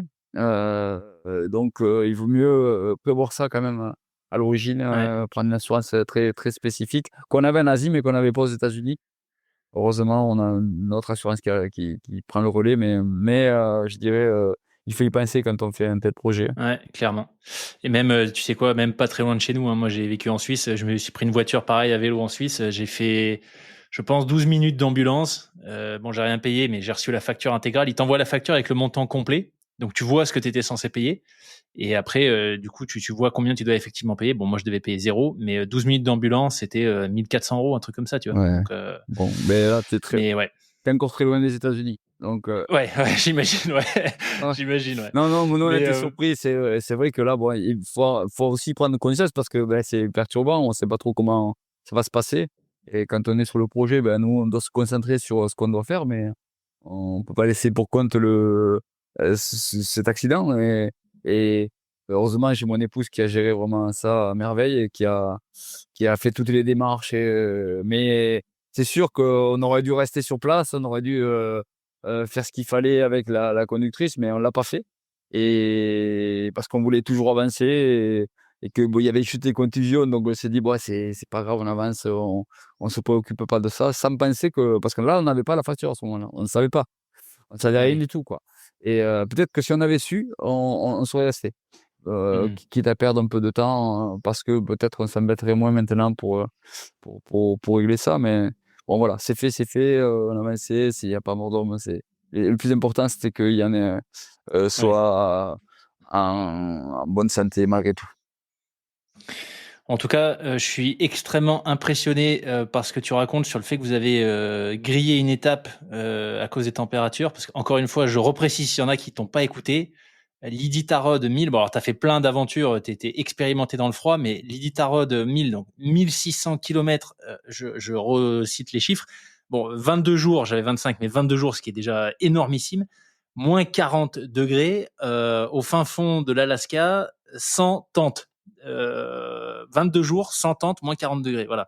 Donc, clairement, le froid, tu sais gérer. Donc là, de t'entendre dire que c'était tellement difficile à cause du froid que vous avez stoppé cette journée-là, je trouve que c'est extrêmement impressionnant. Ouais, oui, c'est sûr, ouais, c'est sûr, surtout pour Yann parce que c'est vrai que j'ai été surpris, autant sur le bateau, il m'a surpris tous les jours, par son abnégation, par, ses capacités à trouver les ressources de toujours avancer, baisser la tête, sans se poser trop de questions, sans se plaindre. C'est ça qui était incroyable et même s'il avait des coups de mou, des coups de blues, sur le vélo, c'était pareil, quoi. Il m'a surpris, je crois que j'ai autant appris, je dirais, sur moi et sur lui en le voyant, que dans toute notre vie qu'on a passée ensemble, quoi, parce Waouh. que on a vécu des moments, tellement engagés que, beh, c'est dans ces moments-là aussi qu'on voit la vraie personnalité des gens et le courage qu'il a eu, tout le long du parcours, m'a vraiment, ému au plus profond de moi et surpris parce que c'était incroyable d'arriver à son âge, à 20 ans, de baisser la tête comme ça, toujours avancer, sans se poser trop de questions, bien sûr qu'il s'en posait des questions, mais sans se plaindre, encore une fois et sans me dire une seule fois, «Voilà, c'est trop dur, je peux plus, moi je veux rentrer, d'accord, je t'avais dit que je venais, mais c'est trop difficile». Non, jamais, ça lui est même pas venu à l'esprit, quoi. Qu'est-ce que tu dirais que lui, il a découvert sur toi? Parce que toi, pour le coup, alors je vais pas dire que tu étais dans ton. Je pense qu'il faut faire très attention. Je veux surtout pas que les gens pensent que je minimise, tu vois, ce que ça a représenté pour toi, parce que encore une fois, tu avais vraiment 20 ans d'expérience dans l'ultra, mais c'était quand même, de ce que tu expliques, forcément un énorme challenge. Donc toi, t'étais quand même beaucoup plus dans ton environnement entre guillemets que lui. Ouais. Donc peut-être que tu vois, à ses yeux, tu sortais moins de ton cadre habituel que ce que lui il pouvait le faire pour toi. Mais qu'est-ce que tu dirais, je sais pas si vous en avez parlé, mais euh, qu'est-ce que lui il a découvert de toi à travers ces 7 mois d'aventure partagée? C'est plutôt à lui de répondre à cette question. C'est difficile pour moi de parler à sa place, mais je pense que autant moi c'est évident que moi j'ai découvert énormément sur lui. Donc lui, il a appris à me connaître. Encore une fois, on est sous le même toit, mais C'est dans la difficulté, dans l'abnégation que j'avais déjà dit, mais dans tous ces facteurs où tout est exacerbé, qu'on arrive à vraiment à se découvrir, à se lâcher, je dirais, avoir aucun filtre. Donc il a découvert que par moment, j'ai beau avoir beaucoup d'expérience, j'ai aussi beaucoup de doutes. Et ça, peut-être qu'il a découvert parce que de l'extérieur, j'ai toujours l'impression d'être indestructible, alors que je suis comme tout le monde. Hein. J'ai mes qualités, j'ai mes défauts, j'ai ma sensibilité, j'ai par moments, je cherchais des ressources aussi. Je suis comme tout le monde. J'ai beau avoir de l'expérience, je suis comme tout le monde. Et je vais chercher déjà très loin. Et ça, il a découvert. Je pense que ça, c'était peut-être une surprise pour lui parce que encore une fois, on a toujours une image hein, des gens à l'extérieur quand ils suivent, comme quoi, moi, il peut rien m'arriver. Mais là, il voit bien que je suis emprunt au doute par moment. Et ça a dû être une surprise. On n'en a pas évoqué plus que ça parce que encore une fois, j'aime.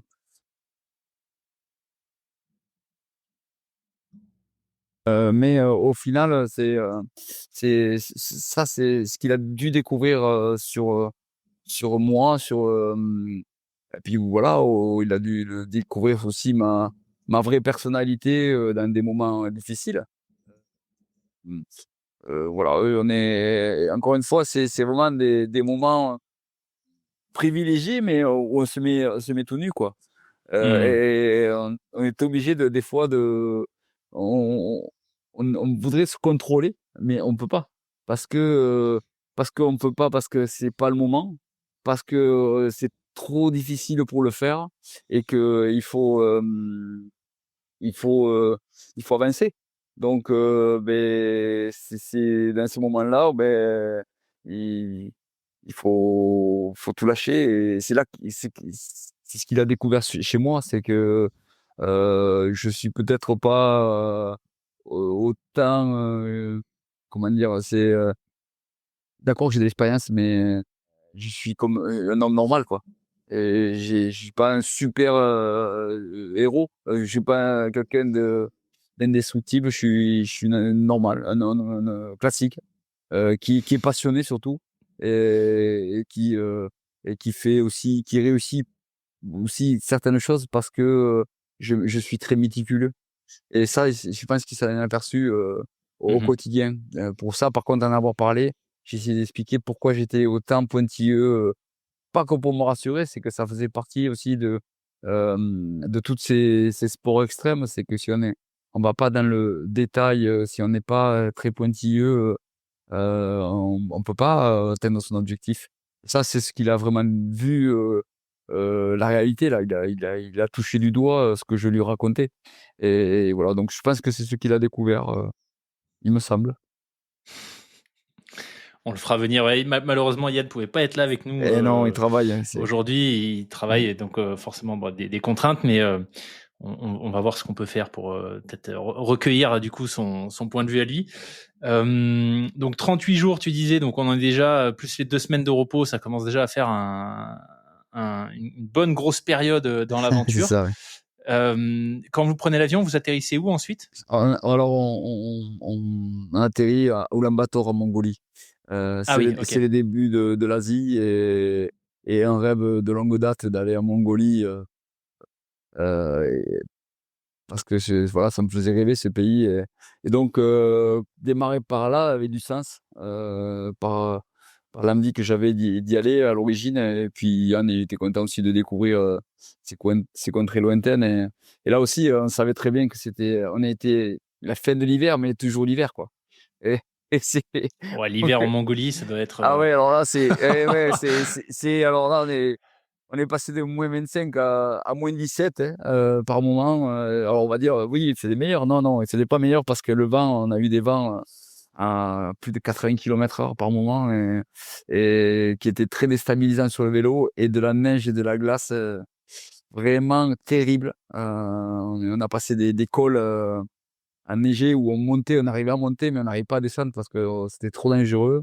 Donc, très sauvage. Et là, la difficulté, c'était d'aller d'un point A à un point B, parce que même si on avait la tente sur nous, c'était impossible. On n'était pas équipé pour passer. une nuit cette température. C'était pas possible. Donc, puis on transpirait en vélo malgré tout, on était couverts. On avait des doudounes pour faire du vélo, on avait voilà, on avait du matériel quand même technique, mais on pouvait pas, on était quand même, on était en transpiration et on pouvait pas passer une nuit sous tente. C'est pas possible. Donc, il fallait trouver des petits villages très isolés par moments et très lointains. Et ça, quand on démarrait, c'était pas possible de pas atteindre le village. Voilà. C'était une question de survie. Et ça, c'était Ouais. mon angoisse quotidienne de pouvoir les atteindre. Et sans savoir exactement où on allait pouvoir dormir parce que c'est pas comme aux États-Unis ou ailleurs où on peut réserver auparavant. Là, quand on arrive, la première des choses à faire, c'est de trouver son logement, hein. Et tous les jours de trouver son logement. Et donc, c'était parfois dans des yourtes, parfois dans des écoles, parfois dans des endroits où ils ont l'habitude de recevoir des touristes. Des fois, c'était des pensions. Voilà, et c'était très rarement dans des hôtels parce qu'il n'y en avait pas forcément dans les villages où on était. Il fallait vraiment des très grandes villes. Et là, oui, là, on en profitait pour aller à l'hôtel. Mais sinon, c'était souvent dans des endroits qui étaient incroyables parce que, par exemple, dans l'école, on avait compris que c'était quand on arrivait, on allait directement dans les petites supérettes qu'il y avait. Enfin, les supérettes, c'était plutôt des épiceries. Et parce qu'on savait que c'était là où c'est que tout le monde pouvait se rassembler et qu'il y avait toutes les Mhm. informations. Et on demandait où dormir. Et une fois, il y a une dame qui me dit, nous, on pense que vous pourriez dormir dans une école. Et là, c'était un moment magique parce que là, tout le monde, on était l'attraction dans l'école.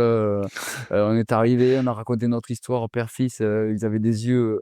Et on avait un traducteur de langue qui nous permettait de communiquer. C'est génial. Et, et carrément, ils nous ont fait manger le soir dans cette école. Mais les habitants, hein, ils nous ont fait manger, ils nous ont ramené de la manger dans l'école. Mais on a vécu une soirée magnifique. Ça, c'est des souvenirs qui vont rester toute notre vie. Et on a eu une autre anecdote dans une yourte avec une habitante qui avait l'habitude de recevoir des touristes. Mais là, elle y mettait vraiment du cœur dans tout ce qu'elle nous racontait. Elle passait toute la soirée avec nous. Et, donc elle nous racontait tout ce qu'elle faisait, les plats, elle m'envoyait même des recettes de chez elle. Enfin, c'était dingue et elle voulait surtout qu'on touche pas son poil. Je savais que c'était important quand même pour eux le poil dans une yourte, donc je le touchais pas. Je savais que il fallait pas le faire. Mais c'est elle qui venait la nuit nous mettre le crottin de vache qui était le combustible et elle voulait surtout pas. Donc toutes les 3 heures, elle rentrait dans la yourte, hein. Et il faisait très très froid, hein, il faisait moins 15. Et donc on était bien content que le poêle il marche bien. Mais c'était des moments très très particuliers quoi. On avait nos vélos à l'intérieur de la yourte, c'était rigolo. On avait les vélos, on les voulait toujours à proximité. Notre un peu le rapport occidental au matériel, il aurait pu rester dehors, il Mhm. y avait pas de problème. Mais on les voulait à côté, on avait tellement peur qu'on nous les vole, comme si euh, ils allaient disparaître en Mongolie. C'était impossible. C'était quelque chose qui était même pas envisageable. Et nous, on les voulait, donc on les avait dans la yourte à côté de nous. Et on a passé des soirées comme ça, à discuter avec les gens comme on pouvait, mais souvent avec le traducteur, bien sûr. Et ça, c'est vraiment l'essence même du voyage. C'était ce que je recherchais de pouvoir communiquer, mais aussi que Yann il se rende compte aussi comment fonctionnaient les gens, même si on découvrait tous les deux, hein. Mais je le voyais, je me suis dit, qu'est-ce que c'est, quelle chance il a à 20 ans de Ouais. pouvoir avoir comme première expérience après avoir quitté l'école de suite d'avoir une telle expérience avec les gens, de voir un peu comment le monde dans la réalité, quoi. C'est-à-dire qu'on le décrit plus ou moins bien dans les médias, mais là tu es dans la vraie vie, quoi.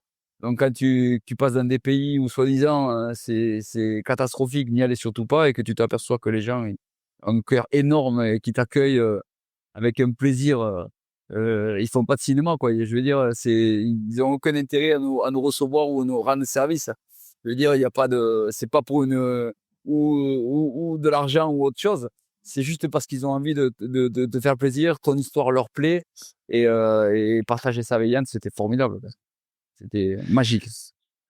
C'est vrai que ça, c'est un grand mystère, le fait que c'est souvent euh, ceux qui ont le moins qui offrent le plus. Je pense que si tu débarques, tu vois, dans certains quartiers chics en France avec ton vélo pas lavé depuis 4 jours et que tu demandes l'hospitalité, je suis pas bien sûr que tu sois reçu, tu vois, avec le même sourire qu'au fin fond de la Mongolie où ce qu'ils ont, c'est peut-être sans doute vraiment pas grand-chose. C'est vrai, c'est vrai. On parle de la Mongolie, mais moi, le pays qui va me rester le plus, c'est le Kazakhstan. Le Kazakhstan, Ah même, oui, même si l'Ouzbékistan, en fait, j'attendais tellement de l'Ouzbékistan par rapport à tout ce que j'avais vu que j'ai été légèrement déçu, je dirais, même si c'était un beau pays, il n'y a pas de problème. Mais par contre, l'hospitalité au Kazakhstan, des Kazakhs, il va nous rester alors ça comme le plus beau des pays traversés. On était même, ah oui, ah oui, oui, oui, et de loin parce que on a tellement d'anecdotes. On était obligé même de faire attention par moment à ce qu'on disait, où on allait, parce que la générosité des gens était trop importante, quoi. Et chaque fois, c'était tellement difficile à accepter parce que ouais, c'est gênant, quoi, d'avoir toujours quelqu'un qui veut te donner quelque chose ou qui est là pour te rendre service, que ben, tu veux pas les déranger non plus. Puis bon, ouais, c'est dans ma culture. J'aime pas déranger les gens, je suis pas trop demandeur et chaque fois, ça m'émeut tellement que c'est difficile. Donc, par moment, ben, tu essaies même d'éviter ces situations parce que eux, ils veulent tout te donner, quoi.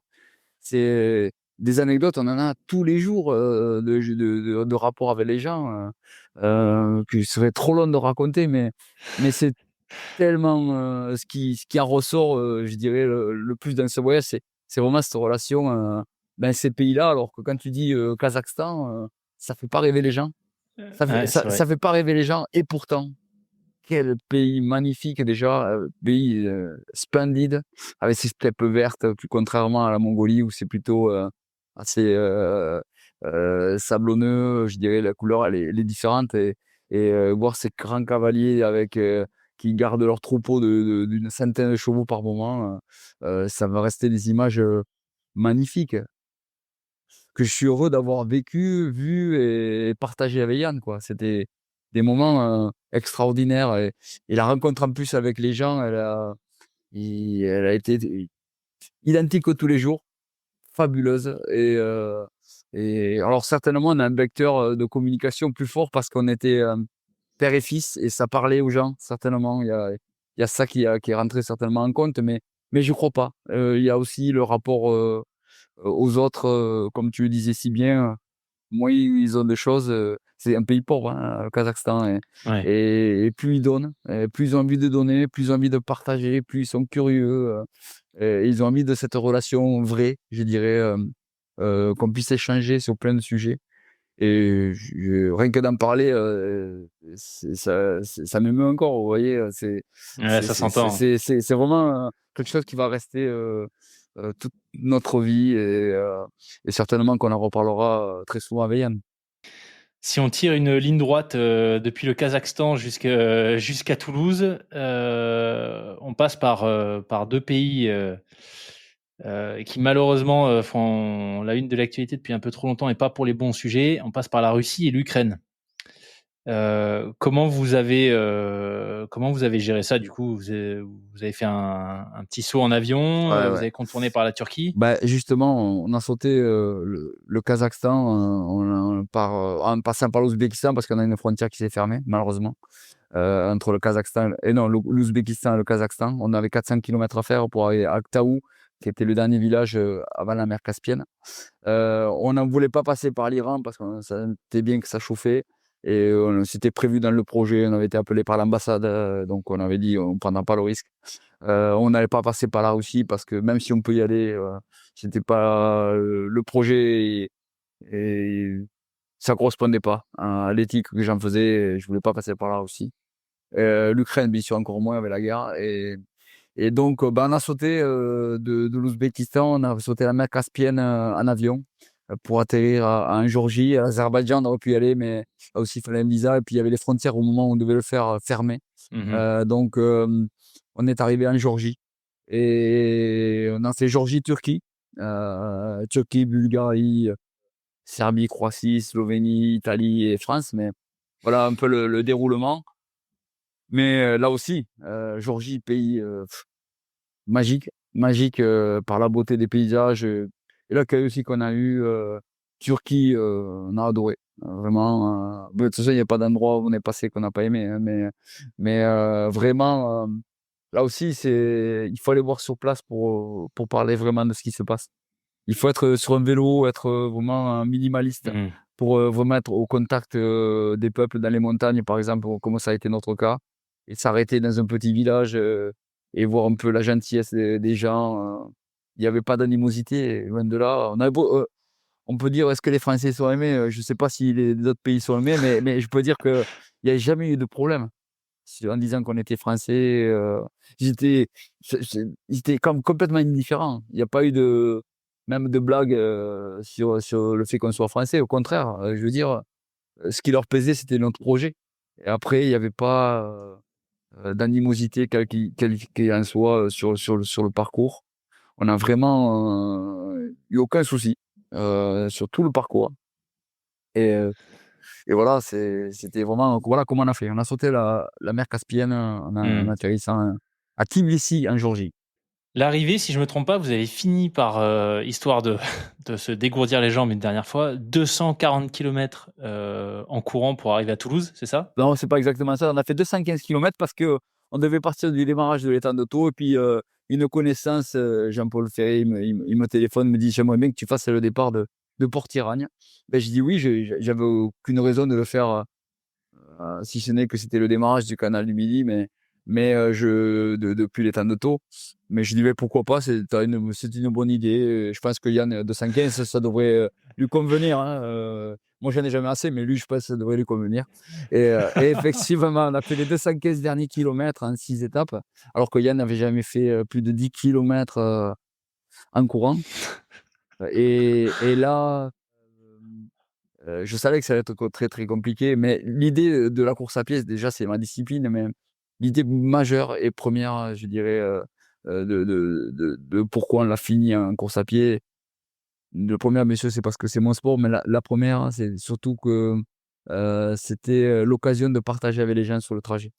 Mmh. Il y avait des gens qui me dit, on aimerait faire un bout de chemin avec vous, et j'ai dit, ben, l'idée, c'est, eh ben, moi, si vous avez l'occasion, ben, venez sur le canal du Midi et venez faire le nombre de kilomètres que vous aurez envie. Vous faites ce que vous voulez. Et vous pouvez venir avec nous. On vous racontera notre histoire. Et puis, même si on ne raconte pas, vous aurez partagé un peu avec nous notre aventure. Et nous, on sera tellement content de vous voir que ben, on passera un bon moment. Voilà l'idée de le faire en course à pied. Et c'était un gros challenge pour Yann, hein. Le premier jour, il l'a passé. Le premier marathon, il l'a passé. Le deuxième, à 10 kilomètres de l'arrivée, il ne pouvait plus poser le pied par terre. Ça a été plus compliqué. Et il a fait les 3 jours après en vélo. Il a fini la dernière étape en courant, hein, mais c'était très, très difficile pour lui. Bah, je savais, hein, je me doutais bien que ça allait être compliqué. Faire un marathon par jour, pratiquement, c'est pas simple, quoi. Même si on avait toute la journée pour le faire, même si on alternait beaucoup avec la marche. En plus, il a fait très, très chaud. Il faisait plus de 40 degrés par moment, hein, sur le bord du canal, il n'y avait pas de platane au début, et donc pas d'arbres plutôt. Et donc, c'est vrai que c'était assez difficile physiquement, la chaleur. Et... Mais bon, on était tellement contents on savait que on allait vivre une arrivée fabuleuse chez nous, et donc on était enthousiastes malgré tout. Et puis effectivement, les gens qui venaient nous voir pendant notre trajet sur les différentes étapes, bah, ça nous a boosté à chaque fois, et on était heureux après avoir. Mais quelque part, j'avais plus le plaisir de vivre 100% de l'aventure avec Yann. Ouais. C'est ça me faisait drôle quand même de plus le voir. Je me retournais par moments, je le cherchais. Je savais que j'allais plus avoir cette relation intime et profonde avec lui. Et même si toute bonne chose a toujours une fin, j'étais quand même j'étais déçu quand même de plus avoir ce privilège. Je sais que après qu'on allait reprendre nos vies quotidiennes, c'était fini. C'est unique, hein, de faire ça, et je le conseille vraiment. Parce que même s'il y a des moments douloureux, on va dans la profondeur hein, pour se connaître et quand on est papa et enfin un père et un fils, c'est une dimension où même, je parle de mère et une fille, hein, c'est juste, il y a une autre dimension, je dirais. On le fait ça avec un bon pote, c'est extraordinaire, mais le faire avec un membre de sa famille, notamment un de ses fils ou de ses filles, je dirais, c'est quand même unique. Et quel bonheur de l'avoir fait. Je suis très très heureux de l'avoir fait, quoi, parce que on a partagé vraiment des difficultés, on a partagé des moments, des fous rires, comme je l'ai dit, on a partagé des moments très profonds. Et voilà, c'est ce que je me suis dit sur le parcours hein, quand je me retournais. J'aurais plus la chance, c'est fini. Voilà, on finit l'histoire, mais on n'a plus on n'aura plus ce rapport-là. Et voilà, j'en étais un peu déçu, mais c'est la vie, hein, il faut continuer. Au final, tu dirais que le conseil que tu donnais au deuxième jour, si on le fait un espèce de rétropédalage, qu'on revient plusieurs mois en arrière, au deuxième jour de la transat, tu lui disais que ça allait passer vite. C'est ton impression à l'arrivée là, maintenant que ça t'as digéré un peu? C'est passé encore plus vite que je ne l'avais prédit. C'est passé, mais vraiment tellement rapidement que les gens qui sont venus nous voir au départ sur la place du Capitole à Toulouse, qui sont venus, l'impression que c'était hier, mais c'est passé. En plus, ils ont suivi, pour certains avaient beaucoup d'enthousiasme et très régulièrement. Ils vivaient tellement au quotidien avec nous qu'ils avaient l'impression de jamais nous avoir quittés. Et pour nous, c'était la même chose, exactement. J'ai dit, tu vois, Yann, je t'avais dit déjà que la vie, elle passe très vite et qu'il faut en profiter. Mais alors là, le projet, j'ai mis 2 ans et demi à le préparer. 7 mois, c'est passé comme si on n'avait rien fait et je savais très bien que ça allait être le cas. Ça passe tellement vite les choses et d'autant plus quand c'est vraiment avec beaucoup d'intensité comme c'était le cas. Hein, c'était assez militaire comme organisation parce que eh ben, il y avait des sujets à traiter tous les jours. Mais au final,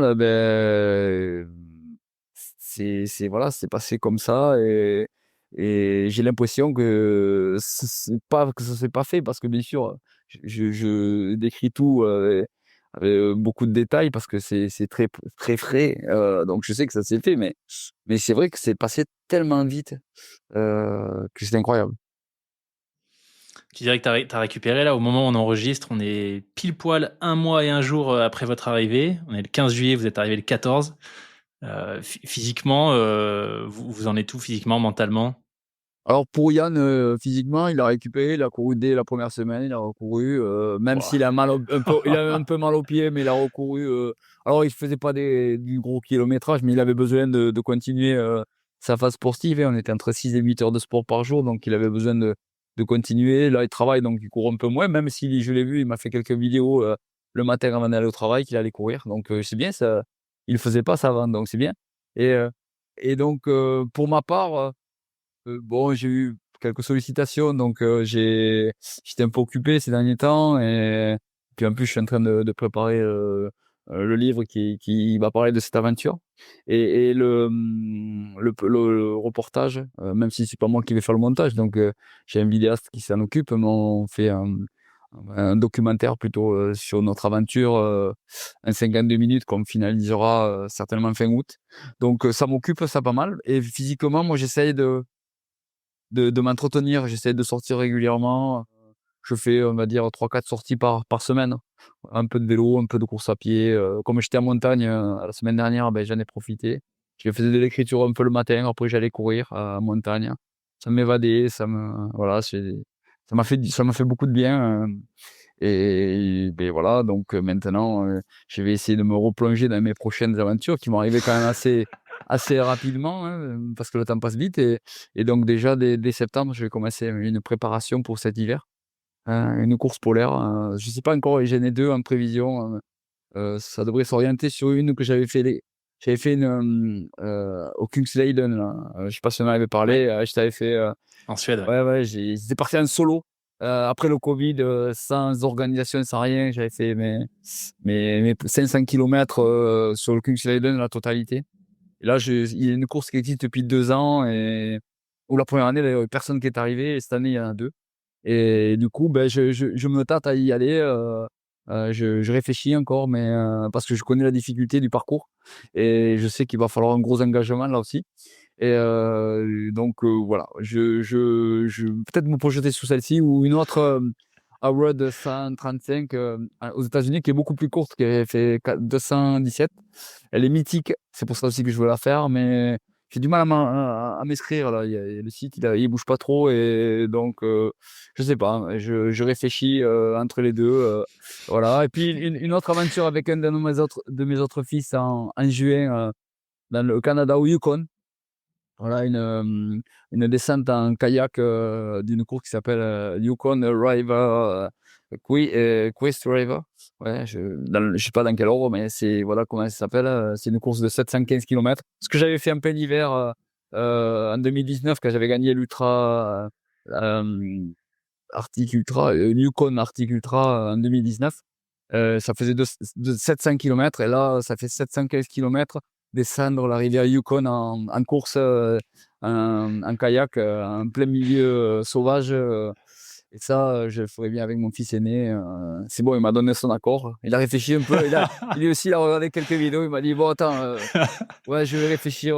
Puis bon, il est très pris avec son métier de vétérinaire. Donc, il n'a pas trop de temps, mais on devrait faire cette aventure en juillet l'année prochaine. Et puis une autre avec l'autre fils, mon troisième fils. L'année après, là, c'est en Alaska. C'est une régate. Et alors, j'y connais rien du tout en voile. Mais c'est une petite régate de 1400 km où tu passes ou par les fjords ou par le Pacifique Nord. C'est assez engagé.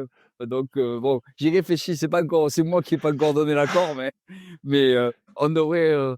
C'est pour ça que je pars en stage la semaine prochaine. Je fais une semaine stage de voile et je vais me préparer pendant 2 ans au cas où on fasse cette course. Voilà. Voilà des projets On plein ne la tête. l'arrête plus. Non, On non, ne non. l'arrête plus. Voilà, ouais. Enfin, on ne l'a jamais arrêté d'ailleurs. Non, C'est pas comme non, si mais ça venait de démarrer, mais et on a le temps de s'arrêter. Ça arrive tellement vite, ça aussi, que c'est clair. il vaut mieux en Ouais. profiter. Ouais. J'essaie d'en profiter un maximum. Et voilà. Bah écoute, je pense que tu as bien raison et en tout cas, merci pour cet incroyable témoignage. Moi, je sais que, alors je sais pas si ça résonne plus maintenant que je suis papa, mais vraiment un grand merci parce que tu vois ce que tu dis sur le fait que tout passe vite et que finalement, moi, le message que je retiens de toute cette aventure, c'est le partage. Tu vois ce que ça a créé, les souvenirs, les expériences incroyables que vous avez vécues. Ensemble père-fils. Moi, je sais que ça me fait réfléchir, tu vois, depuis le début de l'échange sur qu'est-ce que je peux faire avec ma fille pour qui est encore petite, hein, qui a 3 ans et demi, donc on va pas faire une transat maintenant. Mais voilà, c'est un vrai message super inspirant. J'ai trouvé sur Écoute, le Yann, fait de prendre le temps, tu vois. il avait 3 ans. La première aventure qu'il a fait, il avait 3 ans parce que c'était une sacrée aventure de partir en famille en vélo avec des remorques sur les pistes cyclables. On était parti d'Arcachon jusqu'à presque Biarritz, un peu avant. Et donc, ça faisait pas mal de kilomètres par jour et en une semaine. Et lui, il savait même pas faire du vélo, donc il était dans la remorque derrière. Et c'était une sacrée aventure, tu vois. Tu peux faire à tout âge, hein. Tu peux Ah partir à ouais, c'est sûr. l'aventure. L'essentiel, c'était d'être dans un campement tous les jours et de monter la tente. On avait tout le matériel sur nous. Et ça, tu vois, ça, c'est ce que je raconte souvent avec les écoles. Dites à vos parents, forcez-les à faire une toute petite aventure autour de chez vous. Faites des choses vraiment, on n'a pas besoin d'aller au bout du monde, même si vous pouvez le faire, Clairement. faites-le. Mais commencez déjà par faire une aventure. Sortez de votre maison, prenez un vélo et avec une tente et allez faire ne serait-ce que 3 kilomètres dans les bois qui sont à côté de chez vous et passer une Clairement. soirée. Moi, je l'ai fait, je le fais encore avec mon épouse. Et à notre âge, on fait ça des fois. Et on va camper dans les bois à côté de la maison. Mais bon, euh, des fois, de sortir de son quotidien, ça fait du bien. Ça fait aussi prendre conscience que notre quotidien, il est bien, il est ce qu'il est. Mais on a besoin aussi de s'évader, Ouais. de se reconnecter à plein de choses de la vie et la nature en fait partie. Ouais, je suis complètement d'accord. Là, tu vois, on revient. Elle a fait sa première nuit en refuge là ce week-end. Super. Refuge, bon, pas très haut, hein, Peu importe. dans le Haut-Verdon, mais c'est un ancien observatoire, donc il y avait aussi observation de la Lune avec un télescope, etc. Enfin, c'était Ouais, vraiment génial il est et magique. c'est fou. Donc, mais voilà, en tout cas, ton message, moi, c'est ça que j'en retire de cet échange. Et merci beaucoup, Thierry. C'était une fois de plus Merci à toi. C'est toujours un plaisir, Loïc. un immense plaisir. La première fois, bon, tu nous avais fait halluciner avec ce récit de l'Iditarod. Là, cette fois-ci, voilà, je vais pas me répéter, mais très, très, très inspirant sur la notion de partage, d'engagement. Et finalement, voilà, ce que je retiens aussi, c'est que même avec plus de 20 ans d'expérience comme toi, on apprend toujours sur soi, sur le matériel, sur voilà, à gérer des situations imprévues. Et puis écoute, ce que je te propose, c'est qu'on se donne rendez-vous pour les prochaines aventures. Il y en a déjà 3-4 là sur la liste qui m'ont l'air pas mal. Ouais. C'est ça, ouais. Je remplis facilement l'agenda, moi. C'est ça. Un immense merci Thierry en tout cas. Bonne prépa pour la suite, bon stage de voile. Et puis je te dis à une prochaine, j'espère. Merci Loïc, avec plaisir. Allez, à bientôt.